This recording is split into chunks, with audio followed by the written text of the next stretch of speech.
Hello everyone, we're here in Chris's office after the final home game of 2023 against Bognor Regis Town, which ended in a 1-1 draw. A game where we started well and then Bognor came back into things. How did you see it, Chris? Yeah, pretty much that. I think we had an opportunity to maybe go 2-3 up in the first 20 minutes, which started the game really well. Moved the ball with purpose. Weren't taking 55 touches on the ball and then wondering why we get tackled. So moving the ball quickly, working the ball into 1v1s, recognising when they were doubling up. So again, coming back round, playing passes when they cleared it, rather than just smashing it back on top of them. We secured it, played passes, reorganised, and just really controlled first 20 minutes, but with a purpose. It wasn't so like Kingstonian, for example, I felt it was controlled but didn't really have any purpose, whereas I felt we had control, but we recognised the opportunities to go forwards in the right moments. As I said, getting John 1v1, working some 2v1s with Faggy and Sam down the right. So the first 20 minutes was very good, and then because Bognor sat off a little bit, and then obviously got a goal up. I think there was a feeling amongst the players that this is pretty straightforward, and that maybe Bognor weren't the level of opposition that we thought they might be. I think that's perhaps the feeling some of the players had, when in reality it was, now Bognor are a really good side. They've got some really good players, but we were playing that well that it felt that straightforward. So I just felt, after that first 20 minutes going a goal up, I got the feeling that we thought we were just going to go 2, 3, 4, and it was just going to keep happening, rather than us keep doing the right things. And then we just too many touches, not playing with control. When we played into the forward line, it was bouncing off of people. So mixed bag. First half, Jack and Adam again forming that nice base. Tommy, they retreated very quickly into almost a line-up, didn't they? And Tommy Fagg looking very good at the pilot field for the first time. He was pushed right up on them with David, and we were moving the ball nicely. We got the penalty, and again John Ufa's pace secured that in a lot of ways and just nicked it off the defender. And it did go flat. Do you think they changed anything? They were quite defensive. They were more aggressive, but in those moments when teams become more aggressive, that's where the space opens up. So in the first 20-30 minutes it was very much on to go round, because they were in a bit of a deeper block, so then it become about switching play and coming round the pitch. But then after that they come after us and were really aggressive, and so rather than the space being round, it was then on to go through or in behind. And I just felt we recognised opportunities to go in behind, but our playing through the centre of the pitch, playing through Adam and Jack, Batesy was what was lacking. And again, that just meant that the game just become basketball, and that suited them a little bit more than us. And then it quickly come into Bognor having, similar to the Folkestone game, a little bit like spells of possession. As I said, good opposition, they're going to have spells of possession, but I'd rather that be on our terms, and if they've got the ball, we're dictating where they're playing. I just felt we didn't do that as well as what we could have done. I just think when teams come after us, we need to recognise where the spaces are. As I said, we recognised the space in behind, but what we didn't, well, I'm sure we would have recognised it, but what we didn't exploit was the opportunities to go through the pitch and through the centre of our shape, which was definitely on. And part of that was because too many touches when we played into the forward line, not playing into the correct foot. So if I've got a defender on my right shoulder, I need to be receiving the ball off my left foot so I can protect it and then bounce in and out. Just little details like that weren't quite right, which then meant the ball was turned over. as I said, it becomes more. Yeah, it did feel like the ball was pinging around a lot more in the second half. Yeah, definitely. Yeah, to put it. And Charlie, feel for Charlie a bit, because he's developed into his position, having stayed with us when you came. He's playing as a goalkeeper. He's playing pretty well. He's getting, seems to be his goalkeeping, from just point of view of making saves, dominating the box, looks better every game. Yeah, so feel for him a bit with the penalty. Yes, he's not at fault for the penalty. It's literally on the corner of the 18-yard box, and the ball's been chipped in behind. It was the lads in front of him that didn't track.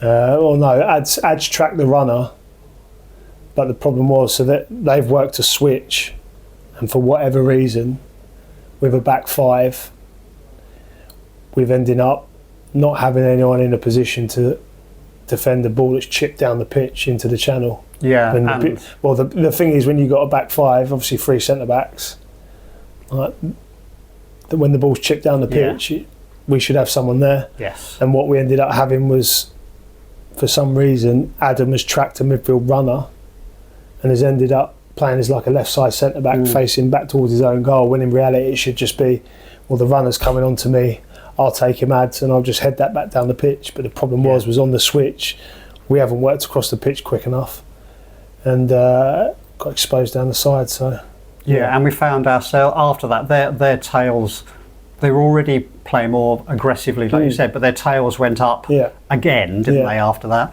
And then we found ourselves defending. But the one thing I thought watching it was the defence was good after that. Yeah, in that game, looking at it, it was all right. It was all right. Yeah, it was. It just felt a little bit last ditch for me.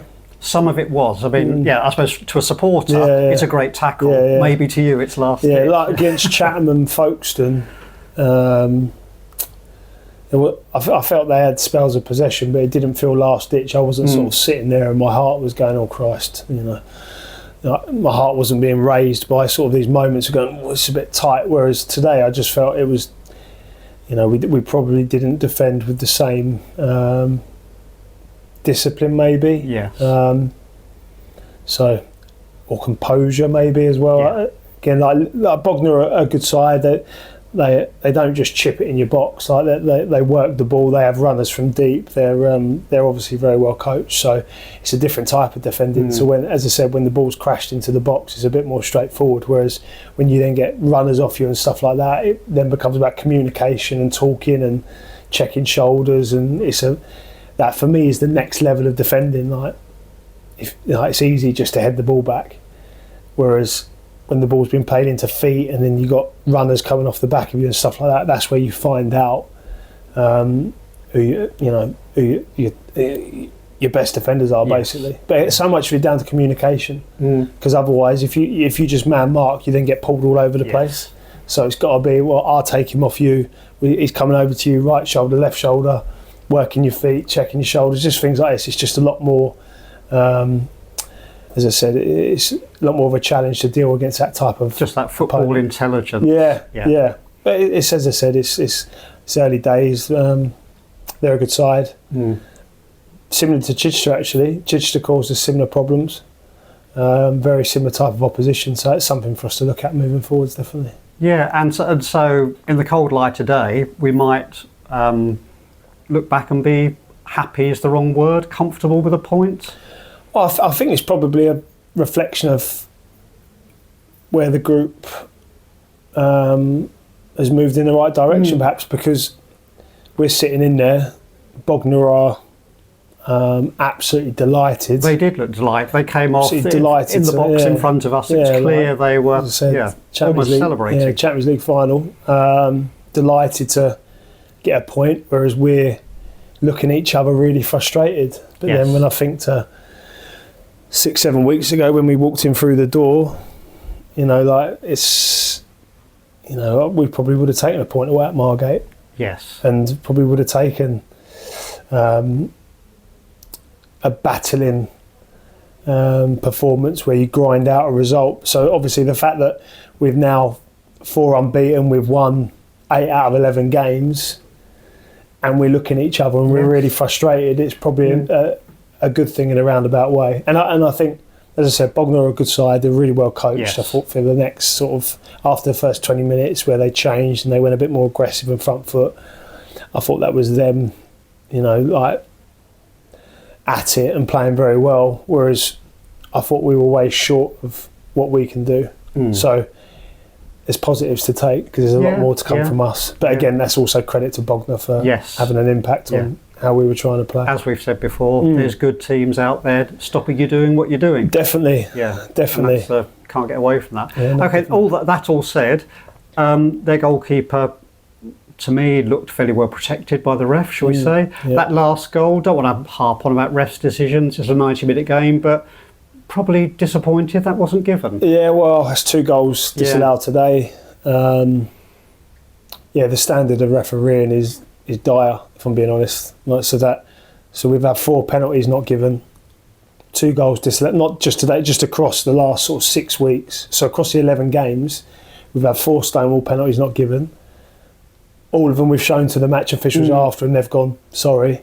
Well, bit late now. Yeah, if you can get that right, that'd be great. Like the easy ones, they're not hard decisions. Yes. You look at it and go, well, that's a penalty. So it's not like can go one way or the other. As soon as you show them, they're like, oh, that's a mistake. Yeah. And then today, 2 goals disallowed. The linesman actually flagged for a goal and then changed his mind. Yes.